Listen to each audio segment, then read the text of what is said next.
कल हम लोग लिखे थे कि मूल के प्रथम चरण में जन्म से क्या होता है, तृतीय चरण में, द्वितीय चरण में, प्रथम अंतिम चरण में क्या होता है, ये लिखे थे ना। जी। उसी में आगे लिखिए। तात्पर्य यह है कि आश्लेषा नक्षत्र के प्रथम चरण में शुभ, ये लिखे थे।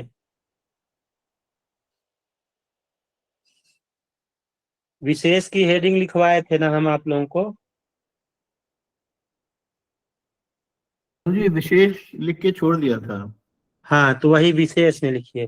वशिष्ठ जी के मत से मूल नक्षत्र का प्रथम चरण,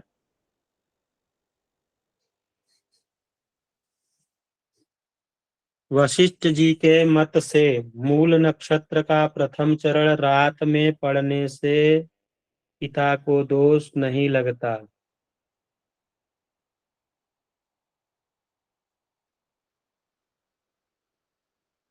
वशिष्ठ जी के मत से मूल नक्षत्र का प्रथम चरण रात में पड़ने से पिता को दोष नहीं लगता।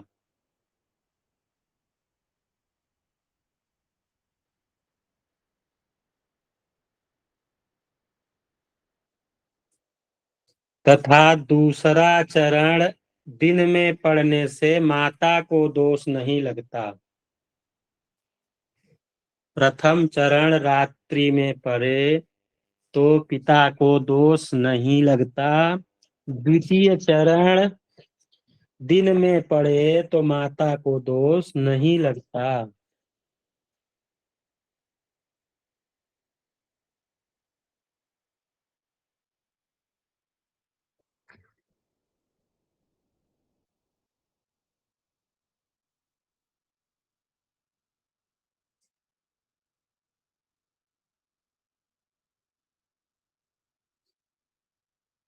मूल के तीसरे चरण में शिशु के जन्म से धन नाश होता है। हाँ,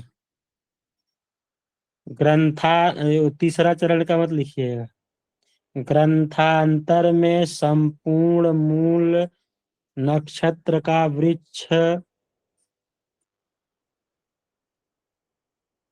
ग्रंथांतर में वो हो गया जो पीछे लिखाया, पिता को दोष नहीं माता को दोष।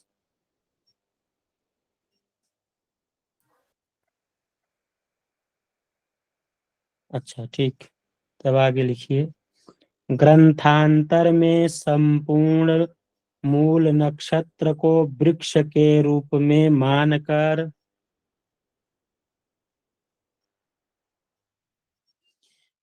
वृक्ष के रूप में मानकर कुछ कुछ दंडों के भेद से उसके अंगों के फल कहे गए हैं।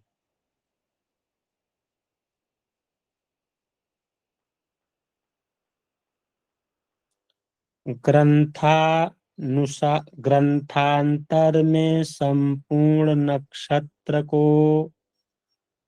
वृक्ष रूप में मानकर कुछ कुछ दंडों के भेद से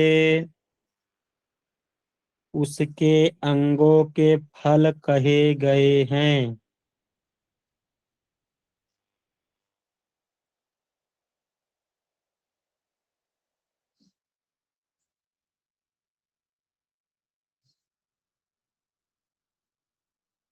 उसके अंगों के फल कहे गए हैं।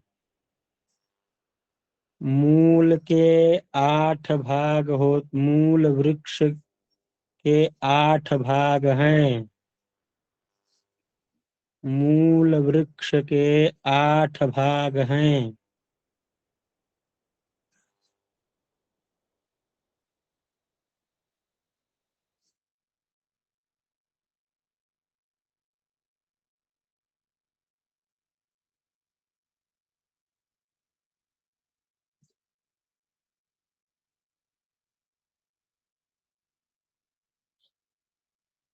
मूल वृक्ष के 8 भाग हैं। यहाँ पे जो मूल बोलेंगे उसका मतलब है जड़। तो 8 अंग लिखिए। मूल, स्तंभ, त्वचा, मूल, स्तंभ, त्वचा, शाखा, पत्र, पुष्प, फल और शिखा। मूल, स्तंभ, त्वचा, शाखा, पत्र, पुष्प, फल और शिखा।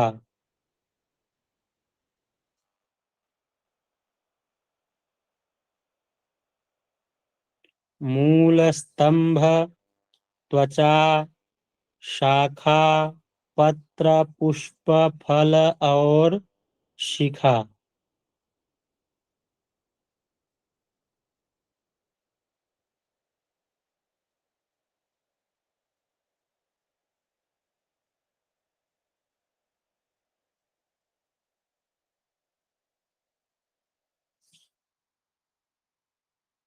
हो गया।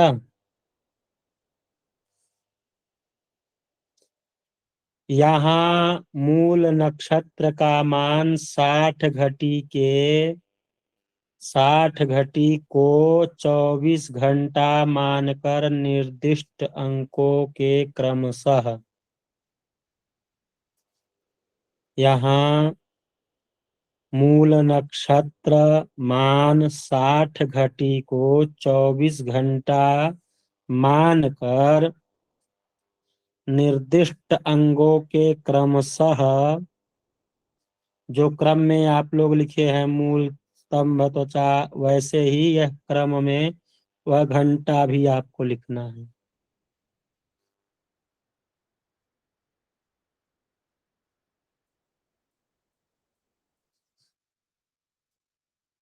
चौबीस घंटा मानकर निर्दिष्ट अंगों के क्रमशः 7, 8, 10, 11, 12, 5, 4, 3, 7, 8, 10, 11, 12, 5, 4, 3।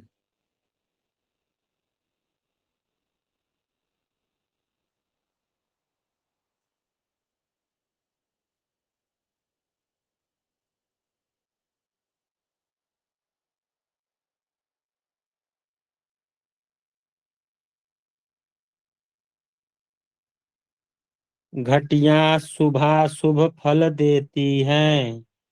मतलब मूल की 7 घटी, स्तंभ की 8 घटी, त्वचा की 10 घटी, शाखा की 11 घटी, पत्र की 12 घटी, पुष्प की 5 घटी, फल की 4 घटी, शिखा की 3 घटी। घटियां शुभाशुभ फल देती हैं। जैसे मूल वृक्ष के प्रथम 7 घटी में जन्म होने से उसका मूल नाश, सर्वनाश हो जाता है। मूल वृक्ष के प्रथम 7 घटी में जन्म होने से उसका मूल नाश, सर्वनाश हो जाता है।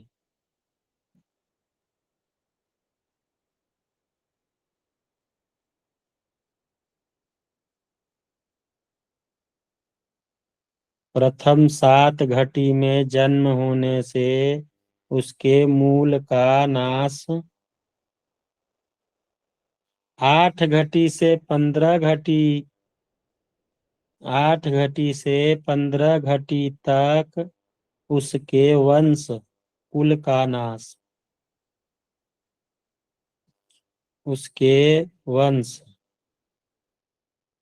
कुल का नाश।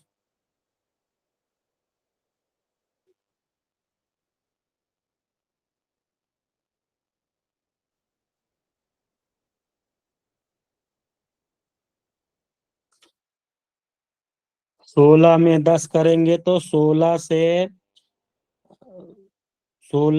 25 तक माता की पीड़ा। 16 से 10 घटी 16 से 25 घटी तक माता की पीड़ा।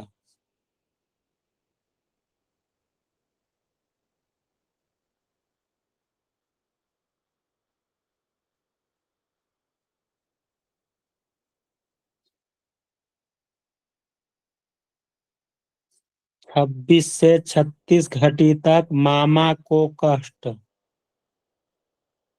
26 से 36 घटी मामा को कष्ट।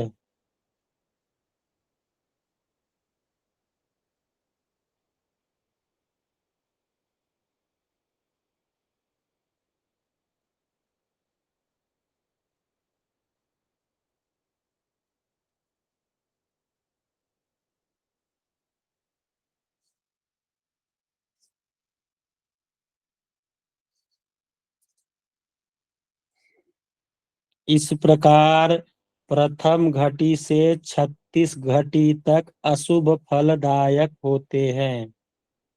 इस प्रकार प्रथम घटी से 36 घटी तक अशुभ फलदायक होते हैं।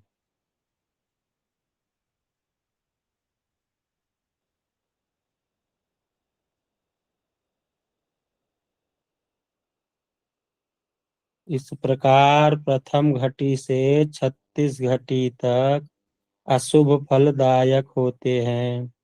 उसके बाद 12 घटी अर्थात 48 घटी तक 36 से 48, 36 के बाद 37 से 48 घटी तक राज्य लाभ। 36 के बाद 37 घटी से 48 घटी तक राज्य लाभ। राज्य लाभ।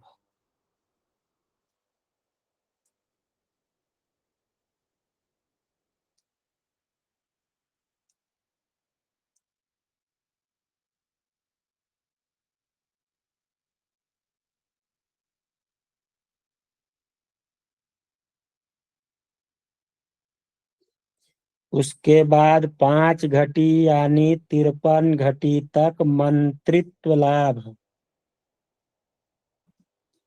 मंत्रित्व लाभ।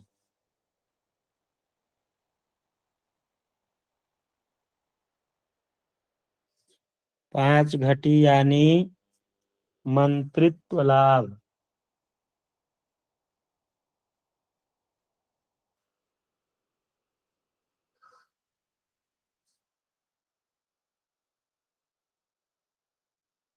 उसके बाद 4 घटी यानी 57 घटी तक। उसके बाद 4 घटी यानी 57 घटी तक। उसके बाद 4 घटी यानी 57 घटी तक श्रेष्ठ संपत्ति लाभ होता है।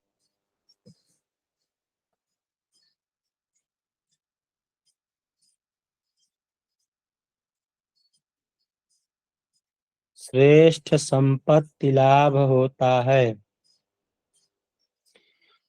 इसके बाद 3 घटी अंतिम अल्पायु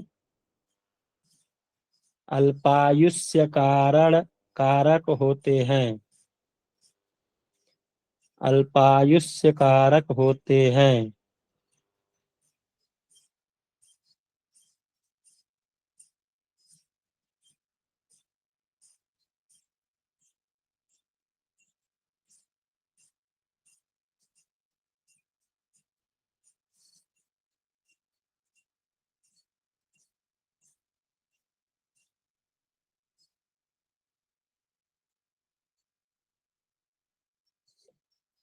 अर्थात मूल वृक्ष के 1 से 36 तक जन्म अशुभ, 37 से 57 घटी तक शुभ, बाद की 3 घटी अशुभ होती है।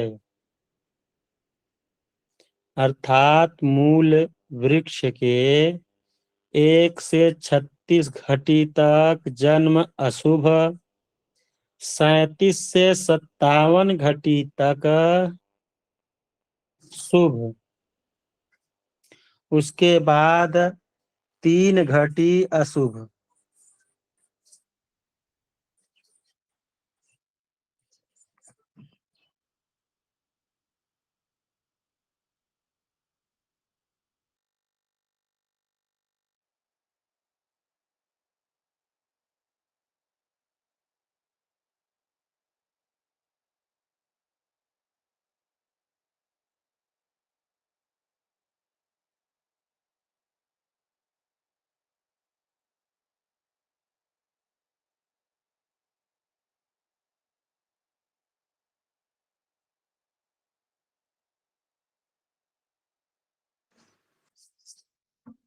हो गया।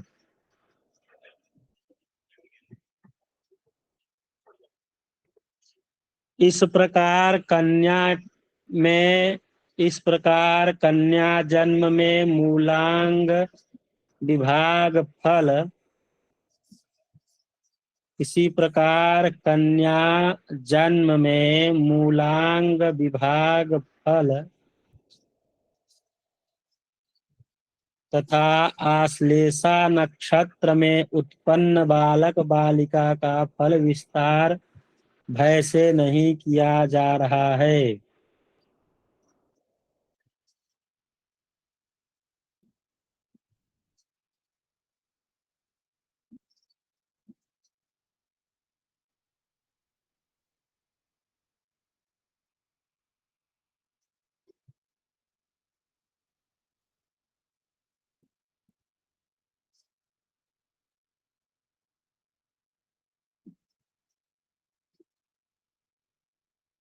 इसी प्रकार कन्या जन्म में मूलांग विभाग फल तथा आश्लेषा नक्षत्र में उत्पन्न बालक बालिका का फल विस्तार भय से नहीं किया जा रहा है। प्रत्येक स्थिति में मूल आश्लेषा में उत्पन्न शिशु के लिए विधिवत शांति अपेक्षित है। विधिवत शांति अपेक्षित है।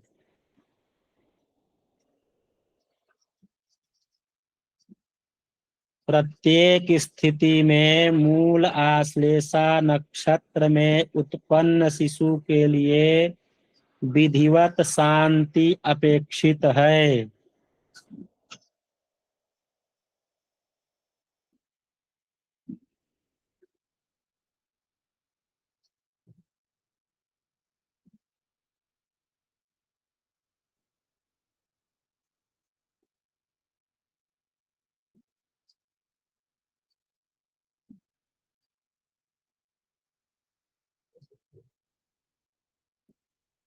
अगला लिखिए मूल नक्षत्र का निवास।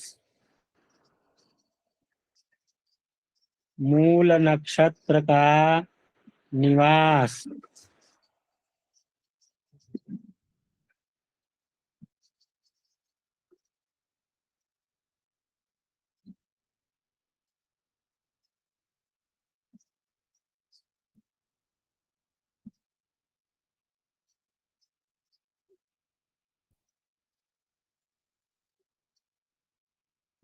मूल का निवास लिखिए आषाढ़ भाद्रपद आश्विन और माघ, इन 4 मासों में मूल नक्षत्र का वास स्वर्ग में रहता है। आषाढ़ भाद्रपद आश्विन तथा माघ। आश्विन तथा माघ।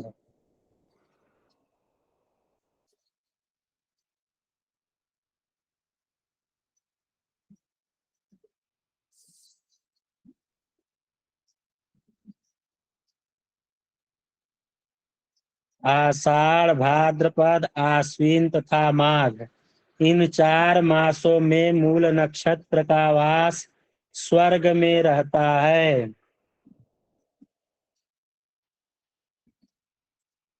श्रावण कार्तिक चैत्र पौष।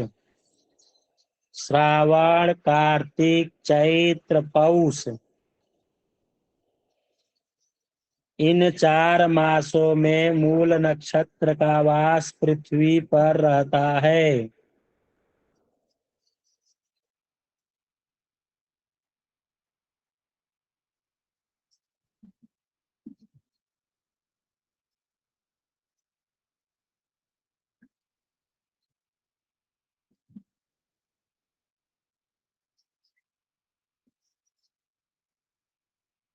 श्रावण कार्तिक चैत्र पौष, इन 4 मासों में मूल नक्षत्र का वास पृथ्वी पर रहता है।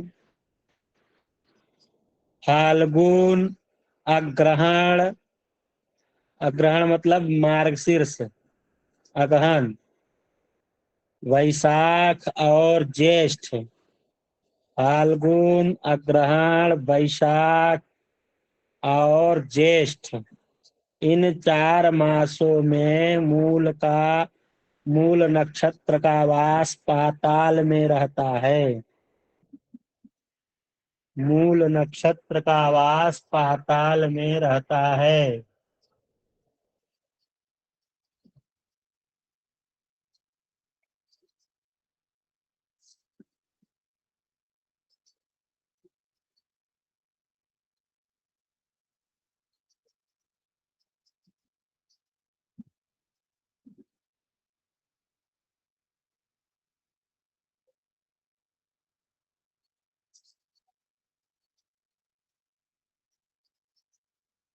मूल का वास जहाँ रहता है वहीं उसका फल अशुभ होता है।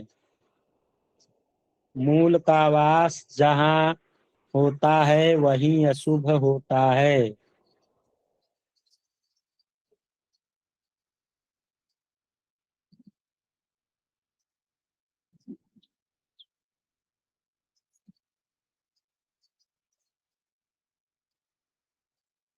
मतलब केवल श्रावण कार्तिक चैत्र और पौष मास में अगर जन्म हो तभी दोष लगेगा, तभी अशुभ होगा।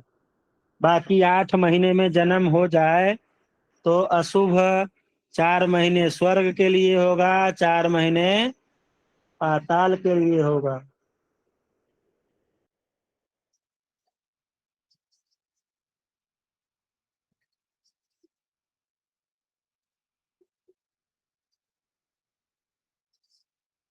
विशेष लिखिए, विशेष।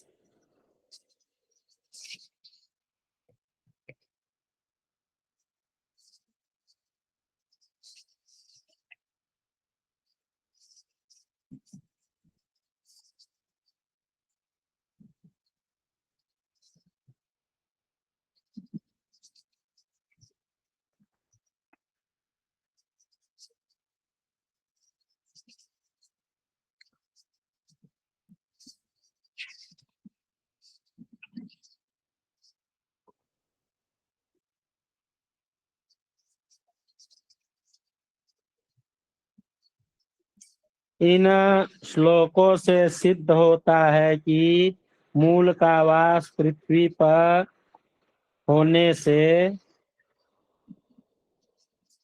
इन श्लोकों से सिद्ध होता है कि मूल का वास पृथ्वी पर होने से मूल का वास पृथ्वी पर होने से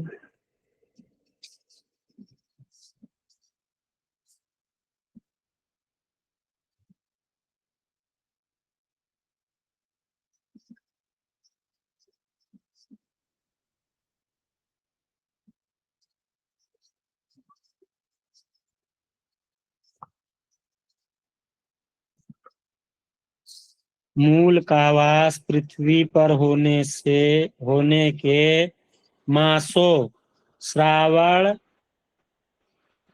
कार्तिक चैत्र पौष, श्रावण कार्तिक चैत्र पौष में ही मूल नक्षत्र में जन्म लिए शिशु के लिए अशुभ होगा। अन्य 8 मासों में मूल का दोष नहीं होगा। अन्य 8 मासों में मूल का दोष नहीं होगा।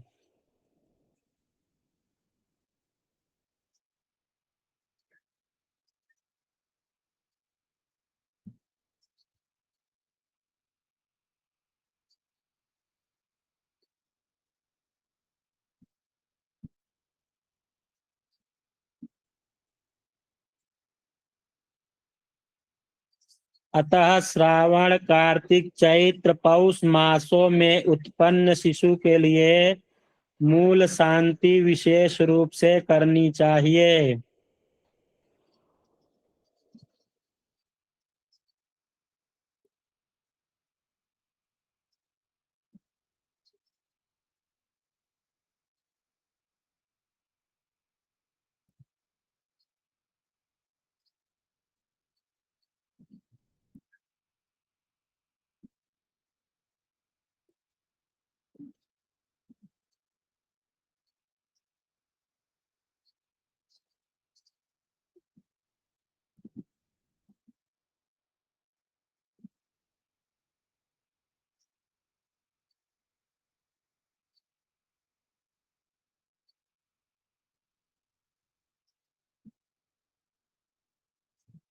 यह मास गणना चंद्रमास से अर्थात कृष्ण पक्ष के प्रतिपदा से पूर्णिमा तक करनी चाहिए।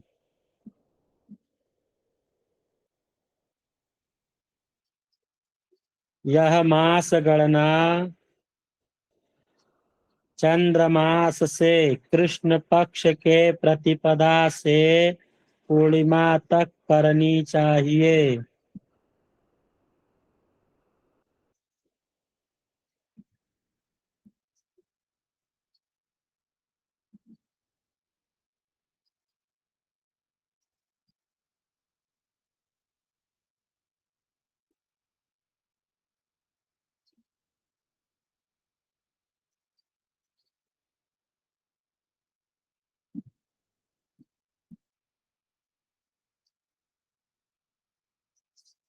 वैसे तो मूल आश्लेषा में उत्पन्न शिशु अत्यंत प्रतिभावान एवं लोक में सम्मानित होता है, ऐसा देखा सुना जाता है।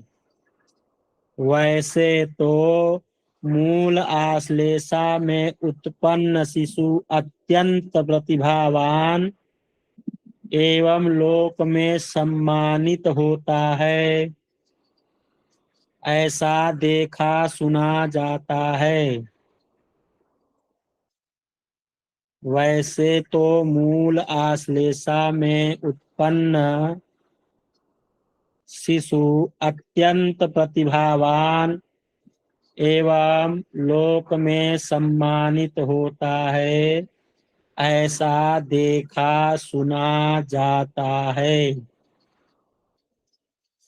किंतु तात्कालिक संदेह निवारण के लिए शांति की आवश्यकता करनी चाहिए। किंतु तात्कालिक संदेह निवारण के लिए शांति की आवश्यकता समझनी या करनी चाहिए।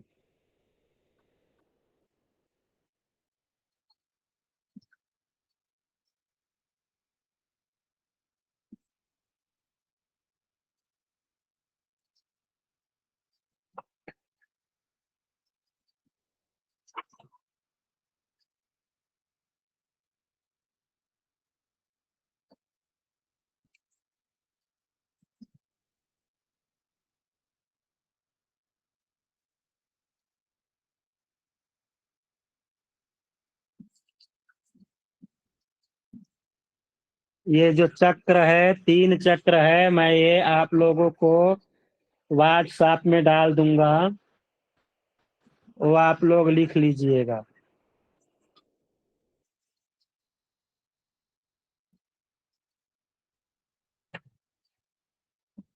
एक पेज छोड़ दीजिए, उसके बाद में लिखिए, तीनों चक्र वहां बनाने के लिए आप लोगों को ठीक रहेगा।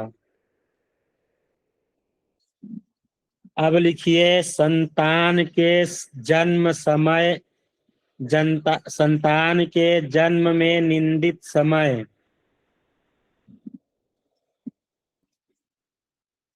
संतान के जन्म में निंदित समय।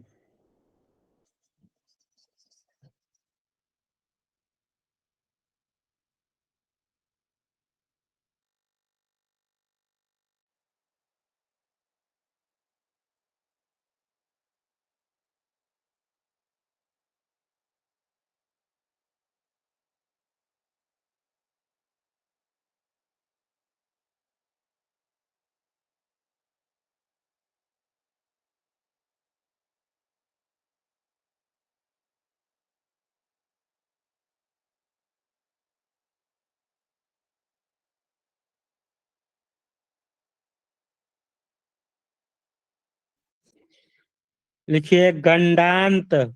गंडांत मतलब नक्षत्र तिथि लग्न विवाह प्रकरण। गंडांत नक्षत्र तिथि लग्न विवाह प्रकरण।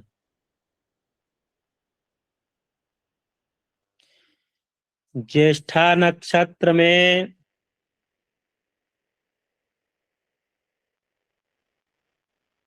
ज्येष्ठा नक्षत्र में शूलपात परिघ व्याधात गंड योग में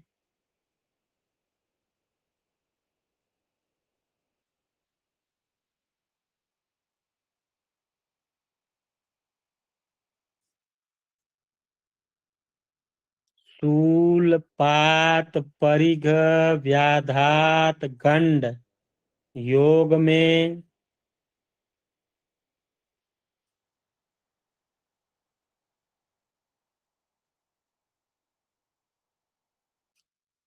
अवम। अवम मतलब तिथि क्षय। तिथि क्षय में संक्रांति दिन में तिथि क्षय में संक्रांति दिन में व्यतिपात वैधृत योग में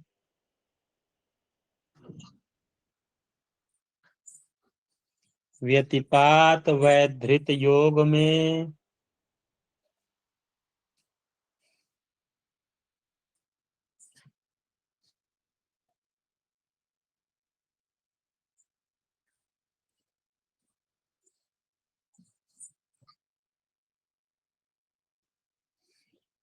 व्यतिपात वैधृत दोनों योग में सिनी वाली एवं कुहू।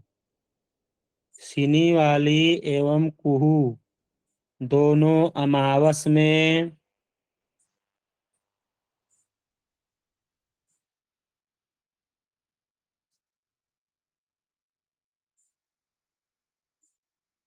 सिनी वाली और कुहू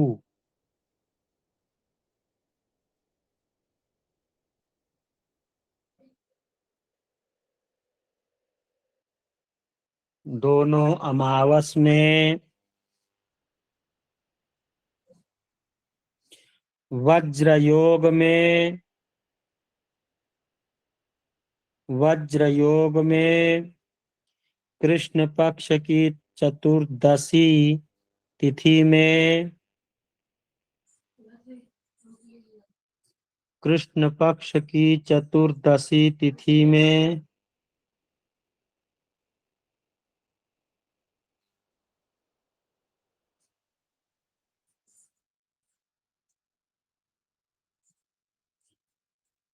कृष्ण पक्ष की चतुर्दशी तिथि में यम घंट योग।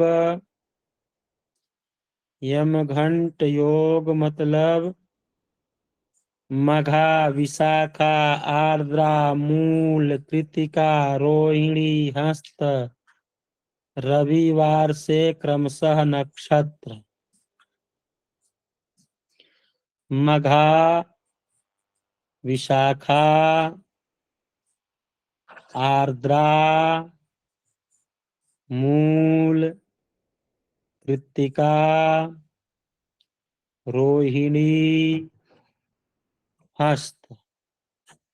रविवार से क्रमशः नक्षत्र, मतलब रविवार को मघा रहे तो यमघंट, सोमवार को विशाखा रहे तो यमघंट, मंगलवार को आर्द्रा रहे तो यमघंट, बुध को मूल रहे तो यमघंट, गुरु को कृतिका रहे तो यमघंट, शुक्र को रोहिणी रहे तो यमघंट, हस्त में शनि रहे तो यमघंट योग होता है।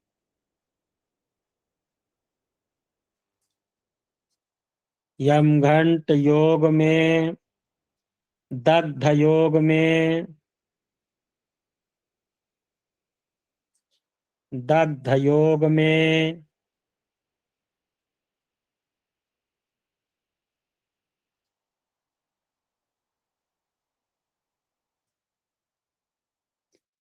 दग्ध योग में, मृत्यु योग में, मृत्यु योग में,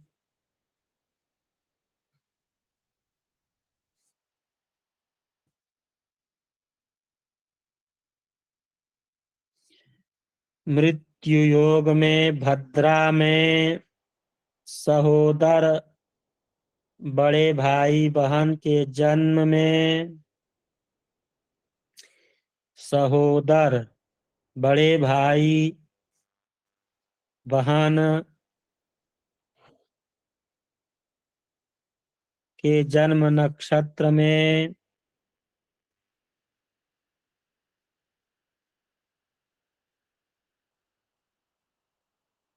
तथा माता पिता के जन्म नक्षत्र में जन्म होना अशुभ नहीं।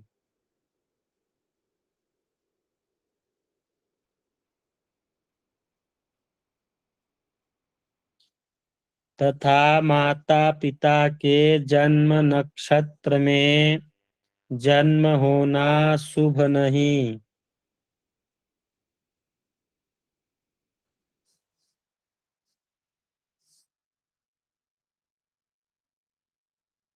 माता पिता के जन्म नक्षत्र में जन्म होना शुभ नहीं, किंतु शांति कर देने से सर्वत्र शुभ होता है। किंतु शांति कर देने से सर्वत्र शुभ होता है।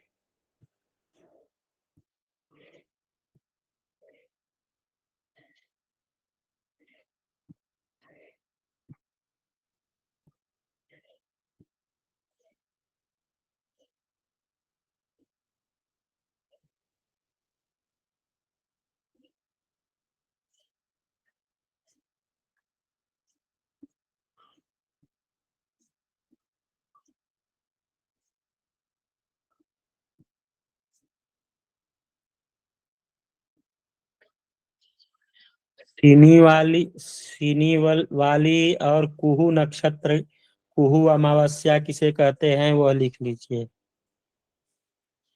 सिनी वाली और कुहू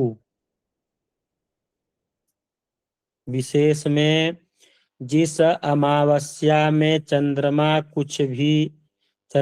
की कुछ कला दिखाई दे, जिस अमावस्या में चंद्रमा की कुछ कला दिखाई दे, सिनी वाली अमावस्या। जिस अमावस्या में चंद्रमा की कला कुछ भी दिखाई न दे, जिस अमावस्या में चंद्रमा की कला कुछ भी दिखाई न दे, उसे कुहू कहते हैं।